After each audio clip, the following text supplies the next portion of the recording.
Good morning, guys. I'd like to pose a question. Have you ever been in love? Or nagmahal ka na ba? And it's kinda parang obvious question naman sa lahat ng tao na they keep on loving, loving themselves, loving other people, loving their family, loving their friends.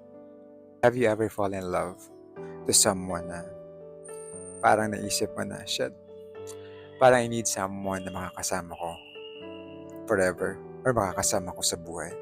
And nowadays, sobrang hirap na makahanap ng mga tao na gano'n.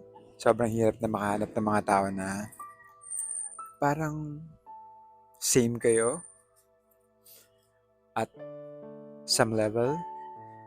Hindi naman sa pag-iisip, but same kayo ng kakalugan, same kayo ng goal sa life, na mga gustong mangyari. Di ba? Parang it's kinda rare. And guys, kapag natagpuan niyo yung tao na yun, sana wag niyo na pakawalan. Try to work things out. Gawin niyo lahat para mag-workout yun. Kasi hindi niyo alam kung yung makikilala niyo yung tao sa susunod, same pa rin niya. Tulad pa rin niya. And yun yung nakakasad.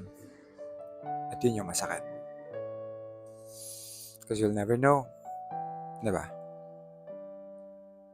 Yan lang.